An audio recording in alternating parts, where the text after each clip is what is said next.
اور بات مکمل ہے۔ ایک عالم دین جنہوں نے پاکستان کی سرزمین پر پڑھا اور وہاں سے پڑھ کر فلسطین پہنچے، وہ عالم دین تھے، ان کے ساتھ کیا کچھ گزرا، اور نتیجے میں اب جب وہ حالات سے دوچار ہیں تو انہوں نے خط لکھا ہے، وہ خط عالم اسلام کے نام ہے، ایک ایک لفظ اس کا آپ کے دل کی دنیا پہ دستک دے گا، توجہ سے سماعت کریں۔ کہتے ہیں خط کے چھوٹے سے تراشے میں نہیں آئیں گے، خط کے چھوٹے سے تراشے میں نہیں آئیں گے، غم زیادہ ہیں لفافے میں نہیں آئیں گے۔ آگے کہتے ہیں سلامتی ہو تم پر اے دوست، امید کرتا ہوں تم خیر و عافیت سے ہوں گے، دن رات خدا کی نعمتوں کا لطف لے رہے ہوں گے۔ سردی آنے والی ہے تو لحاف اور گرم کپڑے الماریوں سے اتار لینا تاکہ ٹھنڈی ہوائیں تمہاری صحت پر اثر انداز نہ ہو، مخملی چادریں بچھا لینا کہ تمہارے پاؤں ٹھنڈی زمین کے عادی نہیں ہیں۔ آگے لکھتے ہیں تمہاری تسلی کے لیے لکھ رہا ہوں، ہم سب بخیر و عافیت ہیں، بس کل رات برابر والی عمارت پر میزائل آ گرا جس کی وجہ سے عمارت مسمار ہو گئی، ملبے تلے دفن لاشوں کو نکالنے کی کوششیں جاری ہیں، بارود کے کچھ ذرات آنکھ میں لگنے کی وجہ سے میری ماں کی آنکھوں کی بینائی جا چکی ہے۔ آگے کہتے ہیں بھاری ستون کندھے پر گرنے سے میرا ایک بازو تن سے جدا ہو گیا، دوسرے ہاتھ سے تمہارے نام یہ خط لکھ رہا ہوں۔ بابا پڑوسیوں کی خیر خبر لینے گئے ہیں، امید ہے کہ تھوڑی دیر میں ان کا لاشا صحیح سلامت گھر پہنچا دیا جائے گا، اور وہاں پرسوں ہی،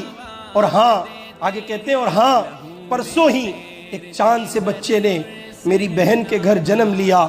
کل سے ہی میرے پہلو میں سویا ہوا ہے، سر کا اگلا حصہ کھلا ہوا ہے جہاں اب کچھ خون جمع ہوا ہے، لیکن آنکھیں نہیں کھول رہا ہے۔ سوچا تھا جب بولنے لگے گا تو پہلے میرا نام پکارے گا، لیکن ابھی تو صحیح سے رونا بھی نہیں سیکھا تھا کہ سو گیا، خیر اٹھ جائے گا ابھی نہیں، جب اسرافیل سور پھونکیں گے۔ آگے کہتے ہیں سوچ رہا تھا ماجی کو ہسپتال لے کر جاؤں، لیکن خبر آئی ہے ہسپتال میزائل کے گرنے کی وجہ سے تباہ ہو گیا اور 800 روحیں جسم کی قید سے آزاد ہو چکی ہیں۔ ایک ہفتے سے سبزی اور راشن دینے والا نہیں آیا، سنا ہے اس کے گھر پر بھی بمباری ہوئی تھی اور اس کا خانوادہ اس کے ملبے تلے دفن ہے،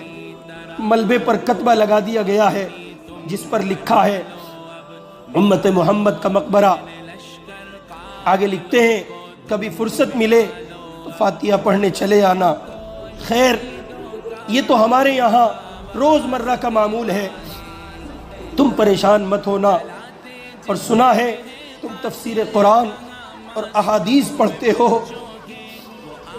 ایک حدیث ہے جس میں حضور نے فرمایا المؤمن کا جسد واحد،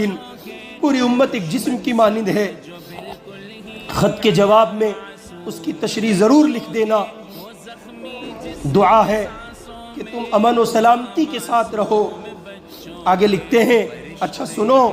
باہر ہیلی کاپٹر کی آوازیں آ رہی ہیں، شاید اب ہمارے گھر کے گرنے کی باری ہے، زندہ رہا تو تمہارے جواب کا منتظر رہوں گا، اور اگر مر گیا تو میدان حشر میں تم سے جواب مانگوں گا۔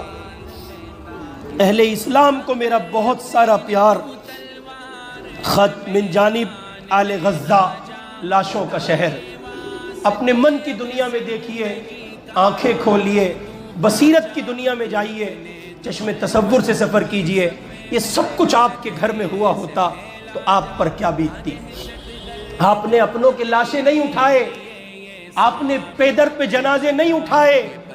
میں اپنے نوجوان دوستوں سے گزارش کروں گا، اگر اب بھی آپ کو برانڈیڈ چیزوں کا شوق ہے اور اس کا ہیضہ سوار ہے تو پہنو، میں انکار نہیں کر رہا ہوں، برانڈ پہنے آپ، لیکن وہ پہنے جو آپ کے مسلمان بھائیوں کے لاشوں کا سامان نہ بنے۔ وہ چیزیں استعمال کریں اور دیکھیں، سوچیں، جب آپ کسی مشروب کو پی رہے ہیں تو کہیں ایسا نہ ہو